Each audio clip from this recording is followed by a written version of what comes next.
Center for Spiritual Living, Rogue Valley, good morning to you. We're going to start with a song today by our good friend Eddie Watkins Jr.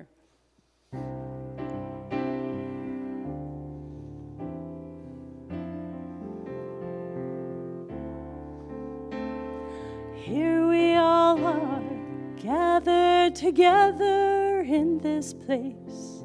Why are we here? What is his purpose? What is his will? How do we know what's true and what's real? We may not know where life's road will lead, but it doesn't matter long as we believe that God is the answer. God is the answer. God is the answer to whatever the question may be.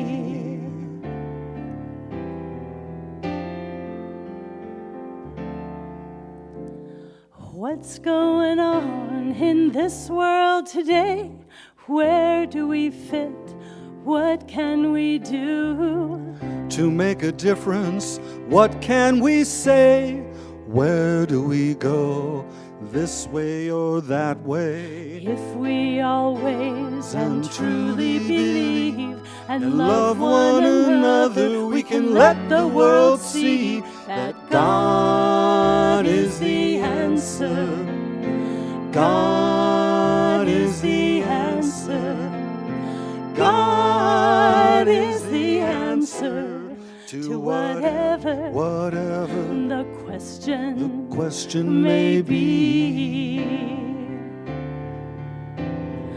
We may not know where life's road will lead, but it doesn't matter long as we believe that God is the answer. God is the answer. God is the answer to whatever the question may be.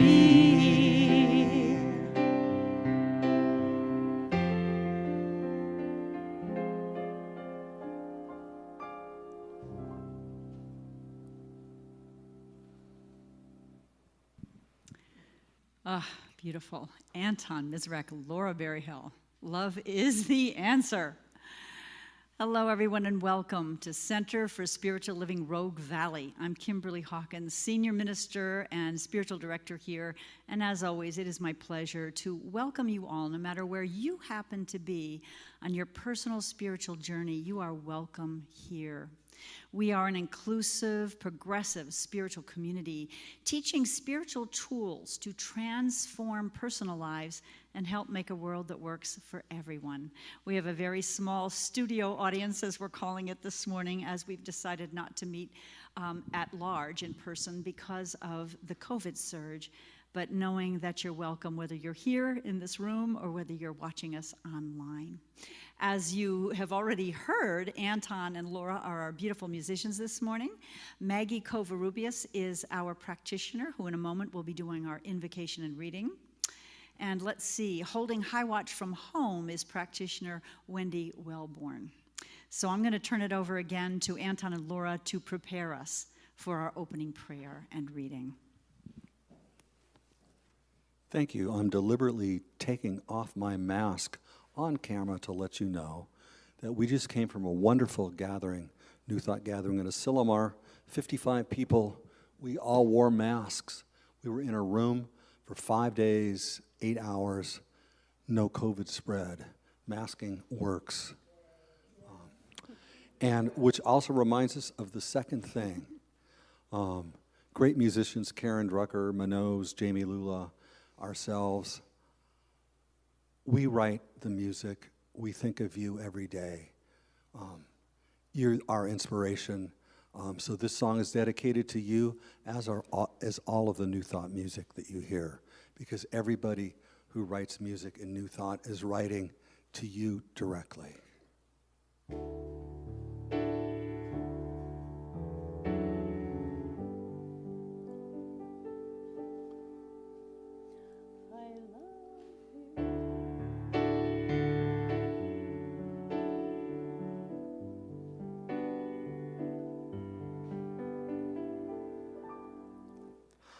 I love you, I bless you.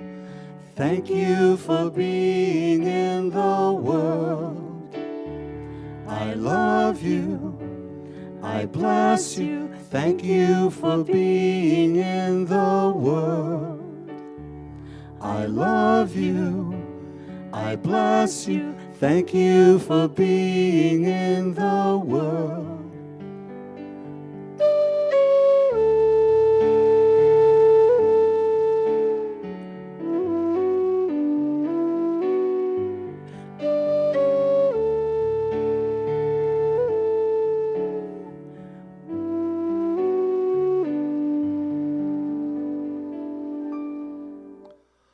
I love you, I bless you. Thank you for being in the world. I love you, I bless you. Thank you for being in the world. I love you, I bless you. Thank you for being in the world.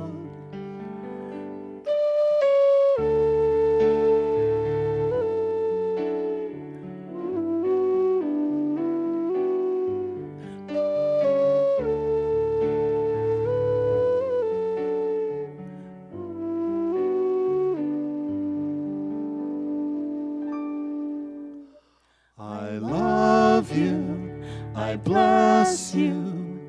Thank you for being in the world. I love you, I bless you. Thank you for being in the world. I love you, I bless you. Thank you for being in the world.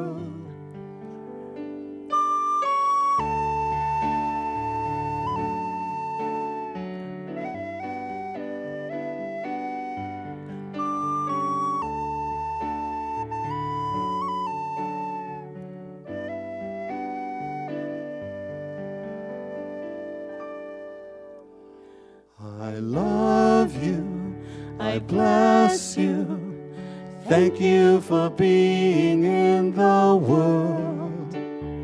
I love you, I bless you. Thank you for being in the world.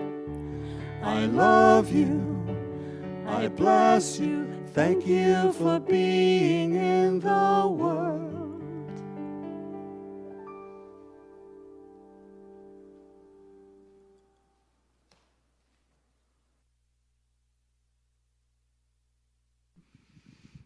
Good morning. Oh, afternoon, sorry.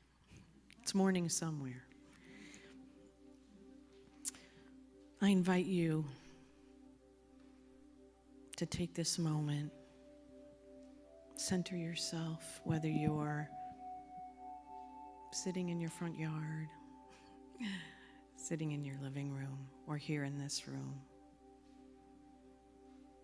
Take a deep breath.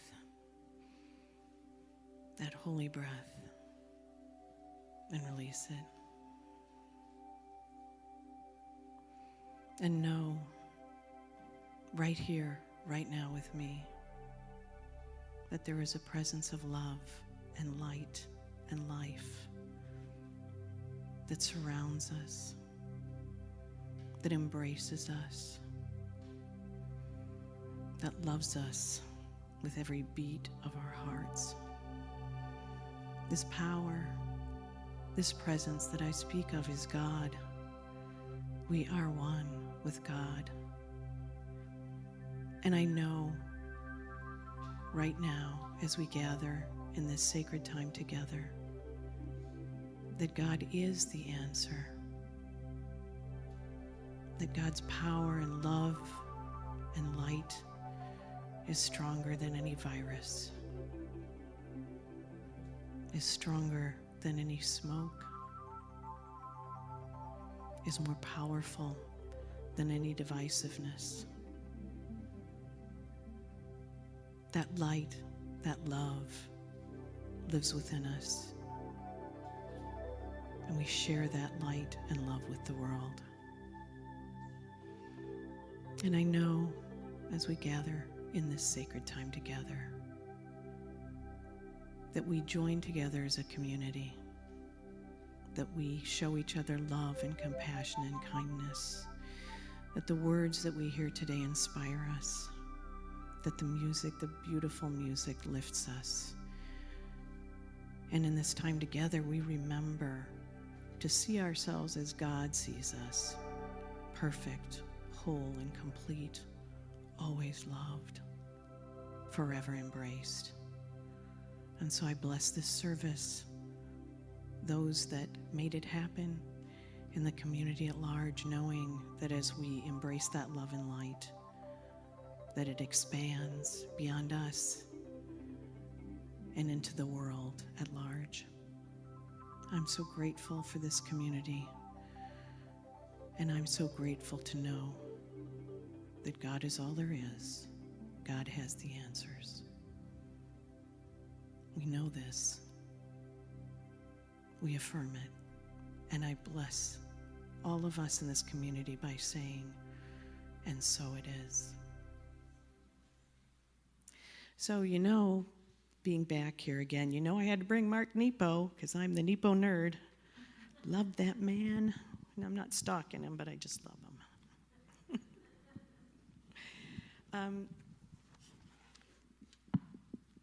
I think that some of the events over the last few weeks have kind of rocked some people back on their heels. At least they have in my workplace.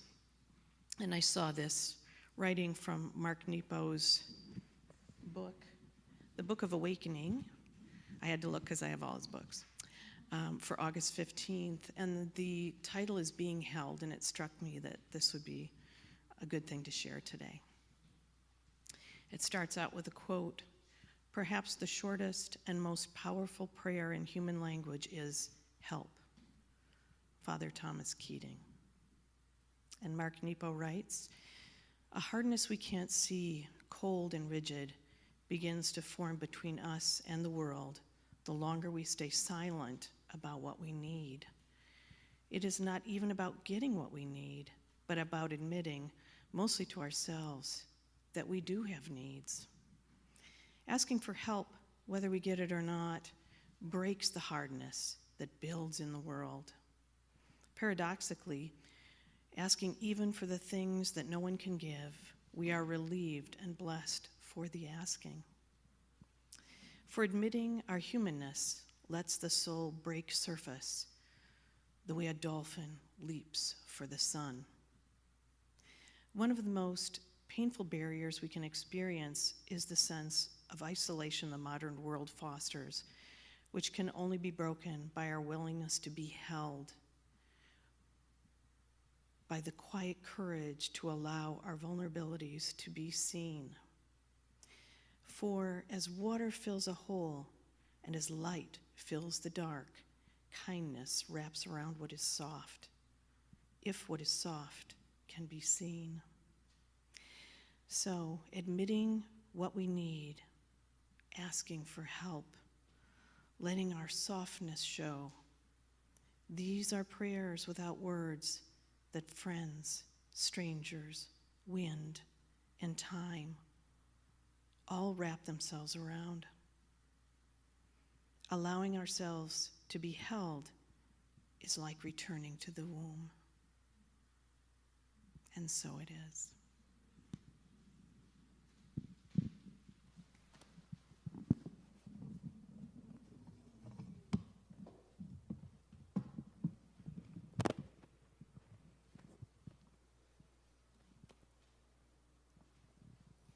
We're going to do a song that I wrote called How Can I Live? I have a tangle here. Here we go.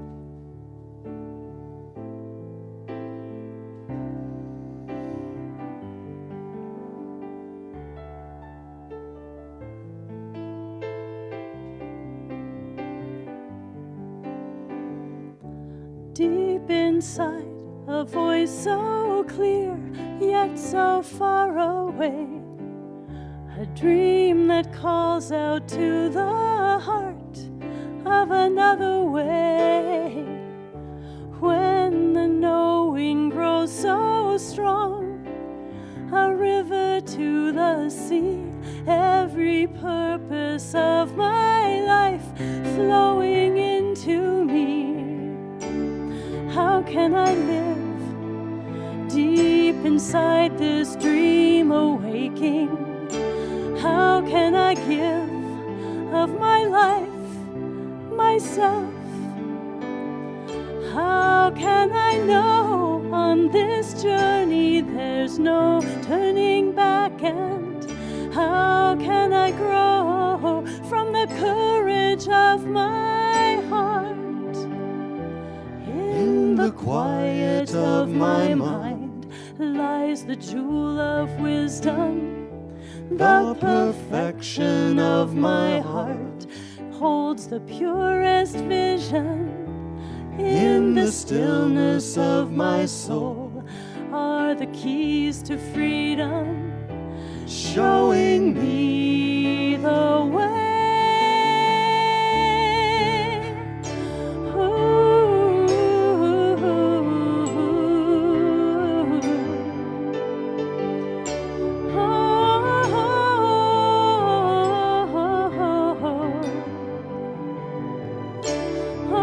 The sweetness of my life, returning back to, oh, the bounty of this form. All I ask is the power of my joy, the essence of my truth, the expression of my heart. I open it to you.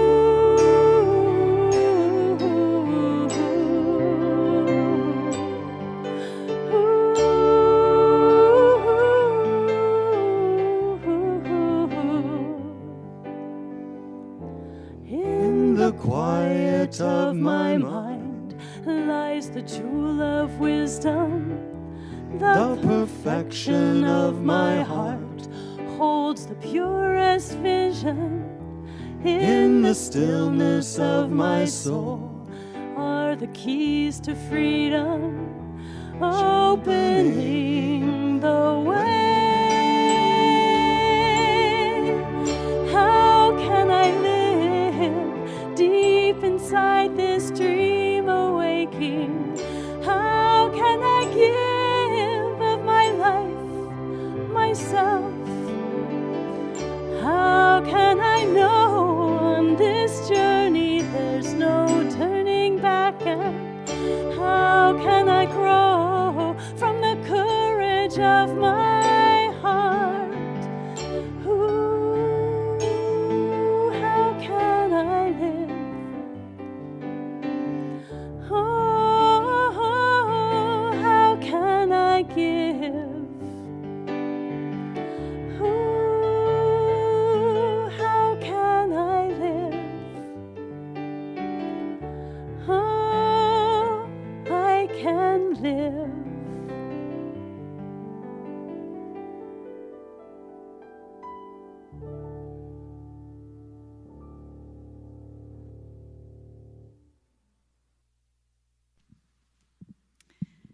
I am so grateful for the music, Maggie's reading.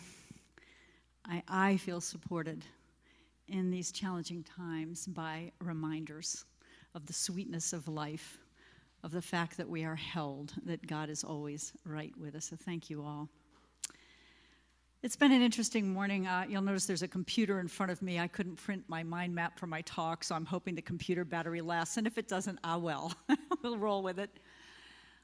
My message this morning is called Eat the Frog. It is habit number 3 of our 7-part series, The Path to Less Stress and More Joy, based in part on Mark Batterson's book, Win the Day. He talks about 7 daily habits, and he named them, so Eat the Frog is kind of a fun title. It actually comes from a Mark Twain quote. Mark Twain wrote, "If you ever have to eat a live frog, it's best done first thing in the morning. And if you have to eat 2 frogs, best to eat the bigger one first." Why, you might ask? Well, then the hardest thing is done with and the rest of the day is easy. You've got the hardest thing behind you. This reminds me of Stephen Covey's, he wrote 7 Habits of Highly Effective People, and his 3rd habit was first things first. And I have found that practicing this habit in my life has given me more peace and less stress. Let's face it, when you procrastinate about something you know is important, that's on your heart, that you need to do, want to do, and you don't do it, it does not make us feel very peaceful. It niggles at us all day, all week, for however long we procrastinate.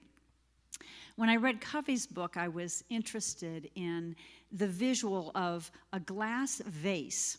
If we had a bunch of rocks, I was just at the beach collecting rocks. If we had a bunch of rocks, some of them were big, some of them were medium-sized little rocks, and then sand. If you try to put the sand and the little rocks in first, chances are you're not going to fit the big rocks. If you put the big rocks in first, followed by the medium, followed by the small, followed by the sand, it all filters and fits. And the same is true for the tasks in our lives that we consider in our hearts the most important. So when I first came to Center for Spiritual Living Rogue Valley, the first time I had been a senior minister, I designated Thursday morning as my Write My Talk morning.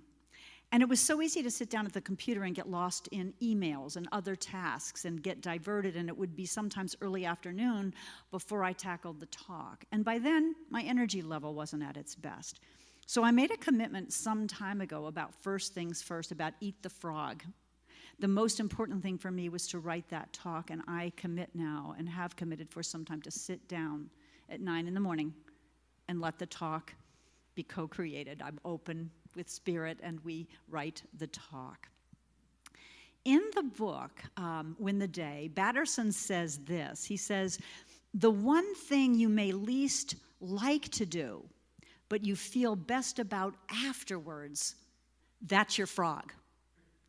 The thing that you may least like to do, but you feel better afterwards. Writing a talk takes some attention, and there's always a little bit of, I don't know, I wouldn't call it angst, but it's important to me. And so sometimes it would be easy to put it off, but when I get it done, I feel really good about it. So in your life, I don't know what that frog might be, the thing that you may not want to sit down and do, but you know once you do it, you feel really good afterwards. That's your froggy. Now, I'm thinking that as when I read the book, this talk may begin to sound like a time management, time efficiency talk. And I want to set the record straight on that, as Batterson does in the book, because our time, our talents, our treasure, all comes from one source. That source is God. And how we manage those resources, our time and talent and treasure, is really a spiritual practice. So I think it's really important to look at, how do we spend our time? Are we eating the frog, the thing that's most important, first? And I'm going to see how well I can scroll down as I do this to see the rest of my mind map. And if you'll pray with me that my battery lasts the time I'm up here, that would be wonderful. So here's another quote. There were some just fabulous quotes in this chapter. Making time for the important things over and above the urgent things is what eating the frog is all about. Let me say that again. Eating the frog is making time for the important things over the urgent things. That may sound weird, but urgent things may be things like, you got to make your kids breakfast, you got to take care of your partner who's ill. I mean, there are things that are urgent that absolutely have to be done, but there are other things that are on our hearts to do, and only you can say what that might be for you. Maybe you've been wanting to start a spiritual practice or up your spiritual practice, and it really isn't happening, but that's the thing that would make you feel best afterwards. Some of you may have a book in you that you've been wanting to write, no matter your age, and just haven't found the time. And as Batterson points out, sometimes we're not going to find the time. Our lives are busy. Our lives are filled with urgent things that come up unexpectedly. Sometimes we just have to make the time. So one of the things I'm going to suggest we do this week is to ask in the morning, what's my frog today? What's that thing that may not be urgent, but it's important to my heart? It's that thing that I may not feel good about starting, but I know once I finish it, I'm going to be at peace and I'm going to feel good about it. Now, the other thing is our frogs can change. For me, Thursday morning has become a sacred time, and I know I'm going to eat the frog. I am going to write that talk. This week, I was also feeling like a lot of us, the need for some fresh air, non-smoky air. I was having this secret need to be at the coast. I don't know, there's something so healing about the ocean. I bet a lot of you have experienced that. And coincidentally, of course, we say in Science of Mind, there really are no coincidences. It's God remaining anonymous. Coincidentally, my good friend Linda Rapon, Reverend Dr. Linda, called and asked if I'd like to go to the coast to Bandon to see the circles in the sand. I don't know if you all have known about that. I'll tell you about it in a minute. But I immediately said yes. But the circles were happening on Thursday morning. So in my true fashion, I had to ask, okay, what is the more important thing for me? I could switch my days off. I could go with her to Bandon, experience the circles in the sand, and write my talk on Saturday. So I share this just because sometimes we may have to shift plans. And what is most important, and I'm guessing right now, for almost all of us, doing something that lifts our spirit, doing something that gives us hope, that gives us peace, may be our biggest frog. I don't know if any of you in the room can relate, but it's been tough with the fires, the smoke. Our hospitals are overtaxed right now. Jackson and Josephine counties are the highest cases of COVID in the county, and it's easy to become discouraged. So I think our frog sometimes is knowing and doing those practices that help us know we're held, as Maggie read in her reading. Sometimes we suffer from hurry sickness, you know. Do this, do that, tasks. And I think even some of you who are retired may relate. I know that I have some friends who are retired who say they're busier than they've ever been. How is that possible? I don't know.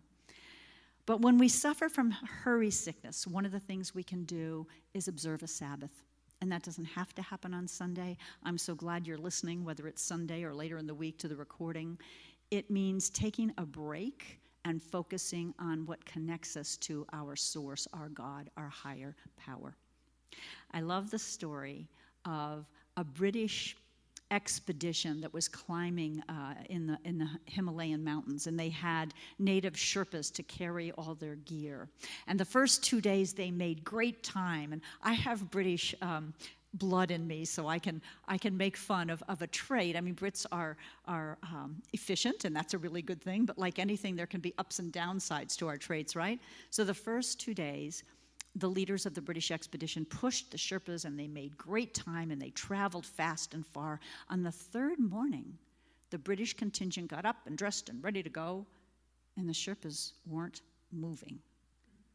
And the British leaders said, well, come on, you know, we're on track to break a record, do better than we planned. And the Sherpas said, no. We're going to rest this morning. We need to give our souls time to catch up with us. And I loved that. Are we hurrying so fast that our souls can't catch up with us? I love the reading that Maggie did once again. Our souls are that part of us that knows what we need if we listen. So a little more about this Bandon trip and how magical it turned out, because I did listen to what my frog was this Thursday morning. It's a man named Denny Dyke who is the artist. And he's actually, I found out later, a religious science practitioner. And he became fascinated with labyrinths and started to do labyrinths in the sand at Face Rock Beach in Bandon. They are elaborate and beautiful and artistic, and they're huge, like 100 feet wide, right on the beach overlooking the ocean. So Thursday morning, he started at 7 a.m. It's a community art project. If you get there at 7, he'll invite you to come help. We didn't this time, we just watched. But he draws the design, and then volunteers help rake in the shadows. Go on my Facebook page if you want to see pictures, or just Google circles in the sand. And when he's finished, he allows people to walk. This is walkable art. And I got to tell you, I can't even describe to you what that felt like. I mean, first of all, if you've ever walked a labyrinth, you've probably experienced the depth to which it takes you and Sometimes we get answers to questions we didn't even know we were searching for. But to walk this huge labyrinth overlooking the ocean and have all these other people walk it, it was so beautiful. And all along the labyrinth, there are little places where he's created art. At one point, there was a saying that said, leave behind that which is no longer needed, which in my life is kind of, it's pertinent right now. You know, what do I need to release? What am I carrying around that I no longer need? So it's just a wonderful experience. Reverend Linda, I ended up exploring because there's all kinds of sea stars and anemones, just beautiful life. But she sat for quite a while. We took our chairs down and just watched people towards the end of the labyrinth. And she said it was really amazing. There were children, there were people of all ages. She said some of these people probably never walked a labyrinth before. And as you saw them approach the end of the labyrinth, you could tell that they were feeling, and they didn't have any context for like, what just happened to me? So what Denny Dyke is doing is he's providing an opportunity for this beautiful spiritual practice to people who might never have walked a labyrinth. In some traditions, labyrinths are even considered black magic, and so he doesn't even call them labyrinths, although they are. He calls them circles in the sand. The other beautiful experience I had by allowing myself to choose a different frog this Wednesday and Thursday was Wednesday evening when we got up to Bandon. There was one of the most beautiful sunsets the locals said they've seen all year. And again, please friend me on Facebook. It was just amazing. And if y'all know me, you know I love to take pictures. And so even to look at that again. So, you know, it was so uplifting and soothing and healing. And I know I needed that. And I'm guessing I'm not the only one in the room, am I right? That could use some healing right now. The other thing that Nepo talks about in light of leaving behind what no longer is needed, sometimes he said, we don't need to only write a to-do list. I'm famous for that. Sometimes we need to write a stop-doing list. So what are the things you want to stop doing? Spending too much time on Facebook? Smoking? Overeating? I don't know, whatever your stop-doing list might include, that's a good thing to set an intention about as well. And it helps us prioritize, you know? It helps us choose the frog, that which is most important to us. Now, while I was away, I found out, I guess it was Friday morning, I ended up staying an extra day, that the COVID cases in our county had just skyrocketed. I mean, they're higher than they've been this whole time. And so I made the difficult decision, consulting with Reverend Linda and our board president, Deb Radcliffe, to ask people to stay home if possible so that we didn't spread this virus. And certainly we were prepared to welcome those that didn't get the word, and that's wonderful, but to not have a large group gathering. And it was kind of interesting because I was eating, well, Linda was eating breakfast and I wasn't, and I was in a hurry trying to contact our marketing people to get the word out so people knew. And I was composing this long message and it got erased. You know, I'm on an app instead of my computer, and I was getting frustrated, and Linda said to me, eat your breakfast sandwich. You know, get your blood sugar taken care of first. And I had to laugh because here I was planning this talk about eat the frog.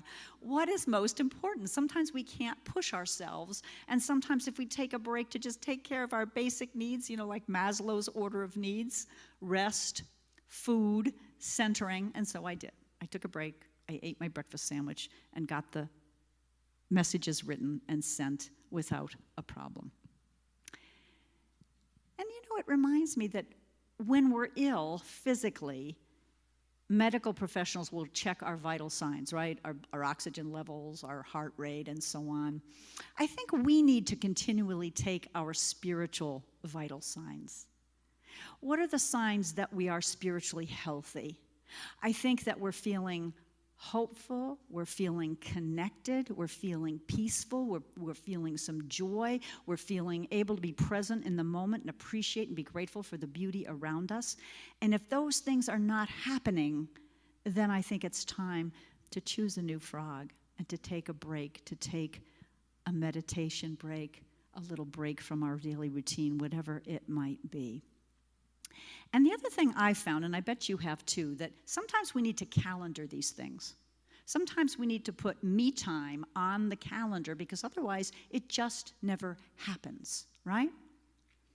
There's a story in Batterson's book about this beautiful author and Catholic mystic named Henry Nouwen. He has written a lot about prayer, and he's a beautiful author. But at one point, he checked himself into a Trappist monastery for 6 months. And his reasoning was this: he had lectured so much about prayer and written so much about prayer, he didn't have any time to pray. So that was his frog, taking time to do what he was speaking about. There was a study of Yale University seniors. They had been educated about the importance of getting a tetanus shot and why that was healthy and a protective measure. And some of them were taught about it and encouraged to go get it. Only 3% of them followed through. You can imagine if you're a senior at Yale, you're pretty darn busy, right? And there's things that happen. There was another group that was educated about the importance of tetanus shots, but they were given a campus map, shown where the health center was, and they were asked to look right then and there at their weekly schedule and find a time when they could do it. And they were 9 times more likely than the other group to follow through. So asking ourselves in the morning, what is our frog? What's the most important thing? But secondly, calendaring it. If you can't do it first thing in the morning, like Mark Twain recommended, because sometimes life is demanding, let's get it on the calendar. So here's another quote that I just love from Batterson's book. If you want God to do the super, you've got to do the natural. Let me say it again. If you want God to do the super, you've got to do the natural. It reminds me a little bit of a saying we have in Science of Mind. We are taught to treat and move our feet. In other words, we pray, we do a spiritual mind treatment, but we also take action steps, especially guided steps. You know, it reminds me of that story you've probably all heard about the guy in the flood, and his building is filling up with water, and he climbs to the roof, and, you know, a rowboat comes by and asks, can I rescue you? No, it's okay, I've got this. And somebody else offers to carry him out. No. A helicopter comes by. No. And he dies, and he goes to heaven, and he goes, God, why didn't you save me? And God goes, you know, I sent a rowboat, I sent a helicopter, hello? We have to notice signs and follow through. We do the natural, God does the supernatural. The other story that I love that illustrates this for me, in Exodus in the Old Testament, we hear the story of the Israelites who escaped slavery from Egypt. And 7 days in, they were in a rock and a hard place, between a rock and a hard place. The Egyptian army was closing in behind them, and before them, all they could see was a stormy Red Sea. And there was no way out. So they were praying, and God said, move forward. Well, oh my gosh, guys, move forward into the Red Sea? How much faith do we have? Sometimes we question our guidance, right? But there was a guy that I had never heard about, because he doesn't appear in the Old Testament. He appears in the rabbinic writings, in the Midrash and the Talmud, about one of the leaders of the tribe of Judah. His name was Nahshon, and Nahshon was the first one to wade into that stormy sea. He walked right into the stormy sea because God told him to, up to his neck. And at that point, Moses is frantically praying and gets the order to wave his staff, and God parts the sea. God creates a walkway through that stormy sea and allows the Israelites to pass through. Now, whether or not that actually happened, I don't care, because it's such a beautiful example. We pray, we treat, we receive guidance, we trust that we should follow it. When we do the natural, when we step into that stormy sea, God does the supernatural and parts the waves. And I know everyone in this room probably has an example when you received guidance, your gut told you you were supposed to do something, you ignored it, and you regretted it later. Yeah. So if you want God to do the supernatural, you've got to do the natural. A couple more quotes before we wrap this up. Batterson tells us, if you do little things like they're big things, God will do big things like they're little things. Remember, when we pray, there's no big and small in the infinite mind. All things are possible with God. So what we think may be a huge request, God doesn't care. It's all the same. It's all possible. There's always a way. Batterson also said this, miracles happen in the place where our grit meets God's grace. Sometimes we have to have the grit of Nishan to follow our guidance and step into that stormy sea and trust that God will calm the waters. Our grit meets God's grace, God's freely given gifts. And finally, you can't just pray like it depends on God. You must work like it depends on you. Treat and move your feet. So, finally, eating the frog, I believe, is bigger than just our individual choices. I think eating the frog applies to us collectively as humanity. In other words, what are the most important things we can do as a human race to make a world that works for everybody, to make a just world, to right wrongs, whether it's racial discrimination. I listened to a beautiful message this morning from a minister at the Center for Spiritual Living in Atlanta. That's not the exact name of it. But anyway, it was a message about sexual identity and how we just haven't gotten it, that there isn't just a binary thing, male and female. There are people who were born in a male body and knew that they were female. There are people who identify as non-binary. And we need to make our language and our actions and our policies accept everyone, you know? So these are the frogs I think we have to take a look at, or we're called to take a look at, to make sure we have a world that works for everyone. Taking care of our planet is another biggie. And oh my gosh, you know, looking at those sea stars and realizing that in many areas of the world they're in danger made me all the more want to make sure we do what we can do. We drove Linda's car up to the coast this week. I have an SUV, she has a Prius, and the reason she wanted to take it is she gets 73 miles a gallon in that thing. Wow. I mean, you know, we're all called to make some switches in that regard. So as I wrap up here, I want to read you a quote from Eric Butterworth from Spiritual Economics. He said, when you get yourself centered in the universal flow, you become synchronized with the divine bias for good.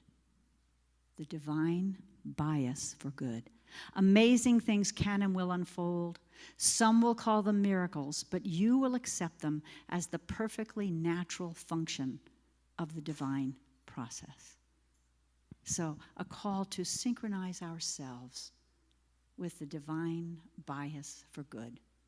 This week, encouraging us to pray and move our feet, to do the natural and trust God to do the supernatural.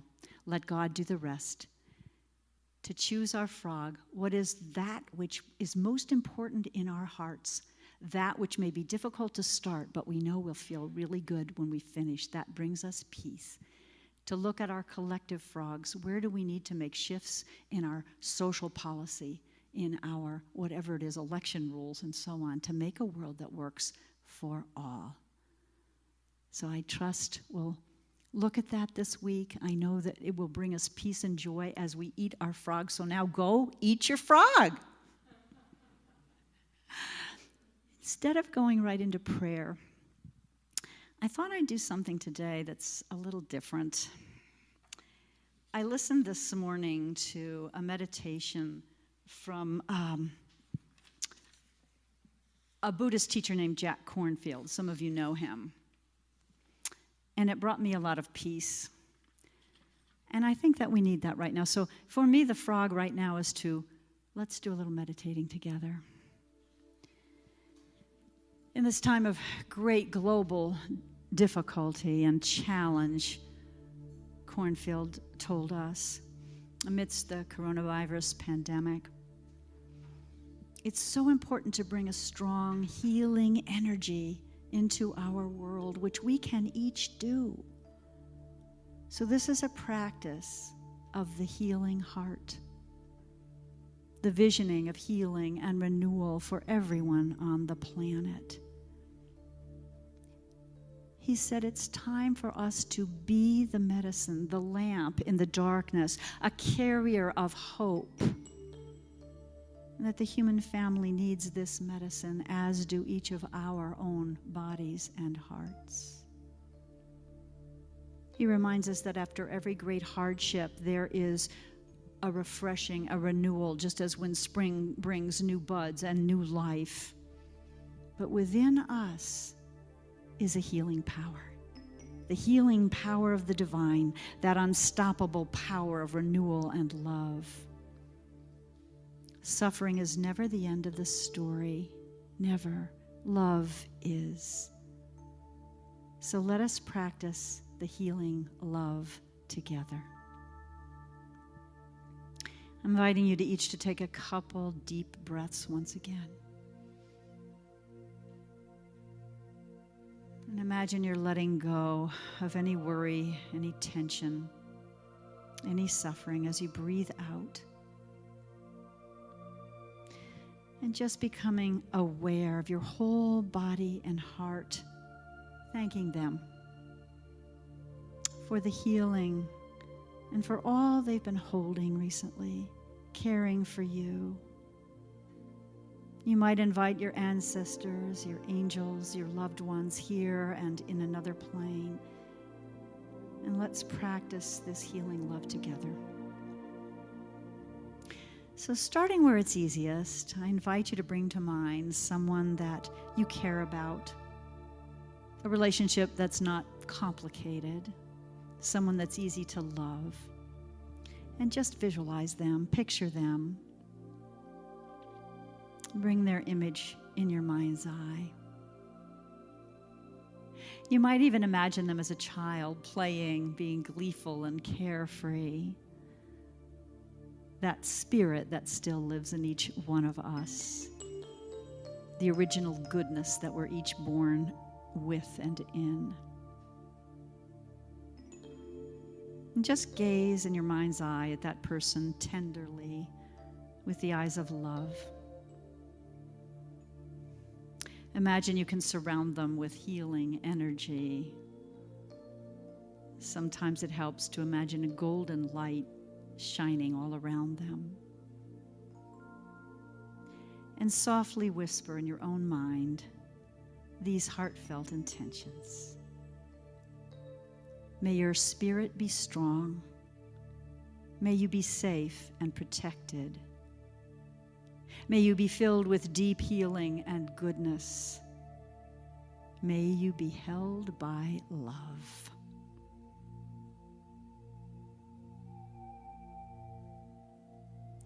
And whether or not you're feeling this or it feels mechanical, keep visualizing that person and repeating the words again. May your spirit be strong. May you be safe and protected. May you be filled with deep healing and goodness. May you be held by love. And now imagine that loved one gazing back at you, understanding all you have been going through and are going through, seeing you with those same eyes of tenderness. And they wish for you the same you have wished for them. May your spirit also be strong. May you too stay safe and protected. May you be filled with deep healing and goodness. May you be held by love. Taking in their well-wishing and wishing these things for yourself, perhaps placing a hand over your own heart and saying that same blessing. May my spirit be strong. May I be safe and protected. May I be filled with deep healing and goodness. May I be held by love. And now let the heart open even further and envision around you a circle of your loved ones, family, friends, those who care about you, whether they're here on earth plane or on another plane. And as you gaze at them through the eyes of love and tenderness, see all they've been through and extend your loving energy. May your spirits be strong. May you be safe and protected. May you be filled with deep healing and goodness. May you be held by love. And so as our hearts open, let's let your heart become like a lighthouse, a beacon, a fountain of healing and love, and extend it from this circle of loved ones out, radiating across the lands and the oceans to beings everywhere, to all the humans going through the difficulties and the magnificence of human life together, to everyone radiating out. May your spirits be strong. May you be safe and protected. May you be filled with healing and goodness. May you be held in love. And finally, I invite you to lift your hands on each side, maybe a foot from your body, and imagine you could hold hands with your loved ones, and they could hold hands with someone else they care about, and that person could hold hands with others, and on till we are holding hands with every human being across the globe. Feel and know that you can offer a healing energy through your heart and your hands, a support for everyone. And let us hold these words in our hearts. May our spirit be strong. May we be safe and protected. May we be filled with deep healing and goodness. May we all be held by love. So for a moment, just feel that healing energy, that it's truly healing and connected, that it can create a visionary, beautiful, compassionate, peaceful world coming out of all that we go through. Let us allow the healing of our own hearts and the healing of the hearts of everyone to rise up so that our actions and thoughts come from a deep place of love, compassion, connection, and care. This is who we are, and this is what we can become all together. Thanking dear Jack Cornfield for that beautiful meditation, I'm now going to say a prayer. So in that place of open-heartedness, I know and feel the presence of the Almighty God. That spirit of love, of peace, of bounty, of guidance, that power that can part the Red Sea, that power that responds to our prayers when we do what is natural. It does what is supernatural. That presence of love that always holds us, always guides us, loves us no matter what we are going through, no matter what we're thinking, no matter what we have done in the past. I am one with my higher power. It lives and breathes me as it lives and breathes each one on the planet. We are one. We are spiritual siblings. So no matter our differences, political, racial, social, the truth is our hearts are connected. And as we allow our hearts and our hands to connect in love and support, we shift everything on the planet. And we don't have to do it alone. There's a power and a presence that knows our oneness, that wants nothing more than to see us love and honor each other, to listen, to help create a world that does indeed honor and respect all of life. I say a special blessing today for all of those fighting the fires, the wildfires, for all those affected by the wildfires. I say a blessing for all affected directly or indirectly by the COVID virus, for the healthcare workers working so diligently to ease suffering. I say a prayer for anyone dealing with any anxiety, any pain, any loss, knowing that we are not alone. We are held in love. And I know each of us is guided to reach out if there's someone in our lives who could use a phone call, a note, a prayer. In gratitude for this time together, for the healing power that exists in and through each of our hearts, for this philosophy and for all spiritual communities working for a just world for all. I release this prayer now, knowing it is heard, it is answered, and we say together, and so it is. Amen.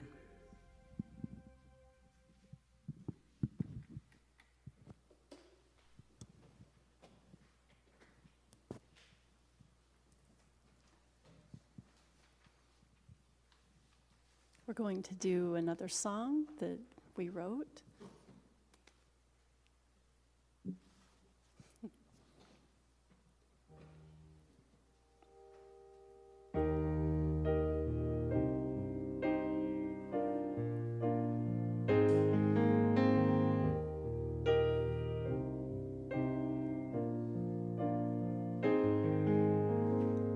Something lost, something found.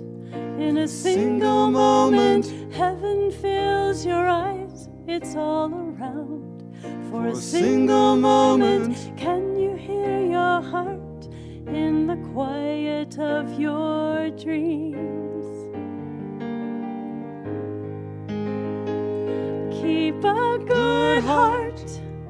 Let it be yours. Let it be true. Keep a good heart. Let it be happy. Keep a good heart. Fill it with hope. See it anew. It is your heart to share. The sun reveals its brilliance like a diamond in the darkness, sending ripples through the cosmos to the edge of time.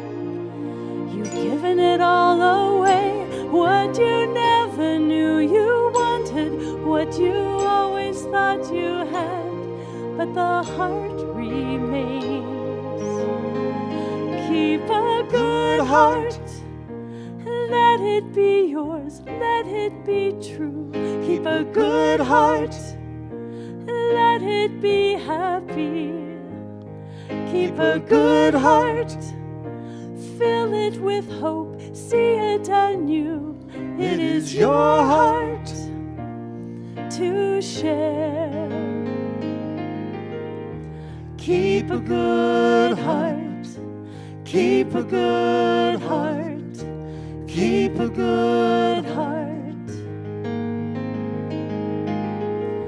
Keep a good heart. Keep a good heart. Keep a good heart. Keep a good heart. Keep a good heart. Keep a good heart. Keep a good heart. Keep a good heart. Keep a good heart.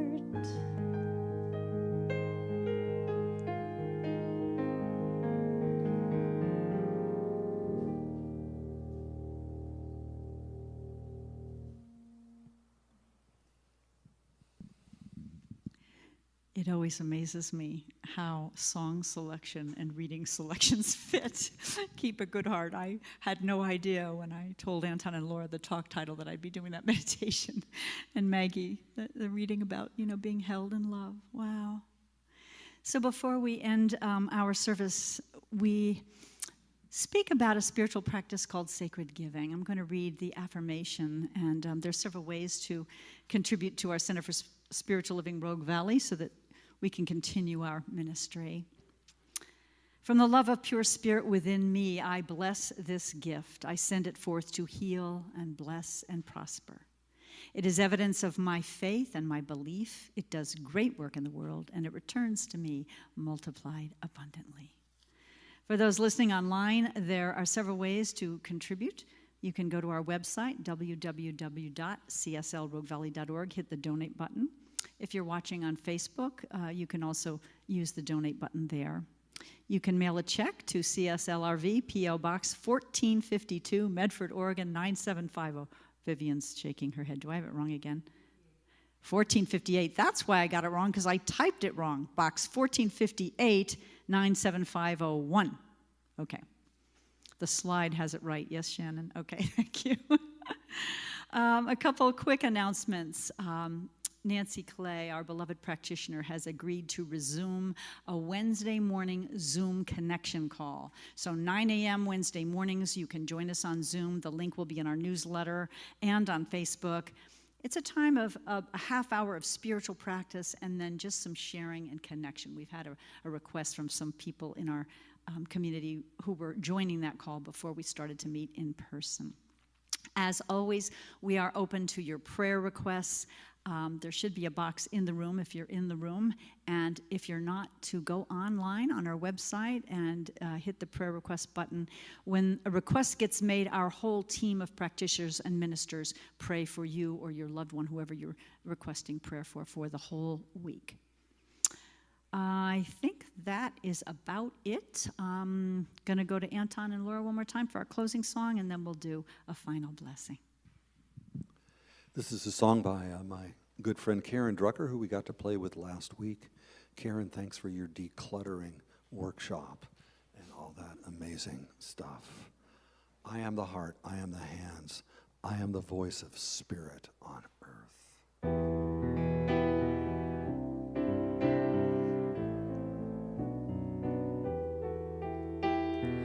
I am the heart, I am the hands, I am the voice of spirit on earth, and who I am and all I do is a blessing to the world. You are the heart, you are the hands, you are the voice of spirit on earth, and who you are and all you do is a blessing to the world.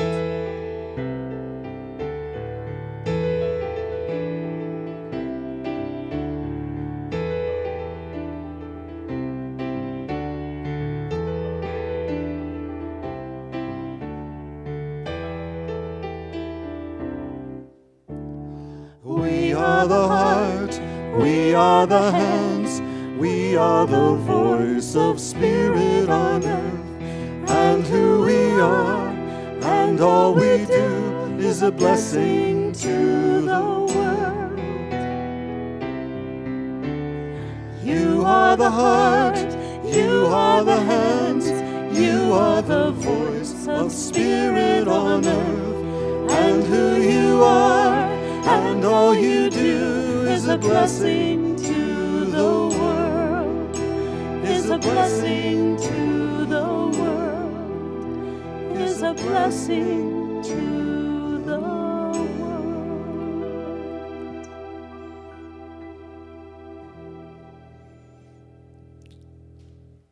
And what a blessing you two are to the world. Thank you, Anton and Laura. Before we say goodbye, I want to recognize those people in the room who made this broadcast possible. So our Sunday team, Bill and Connie Miner, Shannon Schnibbe, Corey Rennick, Jason and Ben Rummel, Vivian Lacey, and our sound engineer, Tom Frederick. And of course, thanks to Maggie, our practitioner, and Wendy, who's holding High Watch at home. So as we part for now, I encourage you to join us Wednesday morning. Stay tuned about whether or not we're meeting in person. I have a feeling for now we may be meeting online for Sunday services. And thank you for that beautiful song. We are indeed the heart, the hands, the voice of spirit on earth. Never underestimate the power of our hearts to heal ourselves, our loved ones, their loved ones, and the world. Goodbye for now, beloveds. Namaste.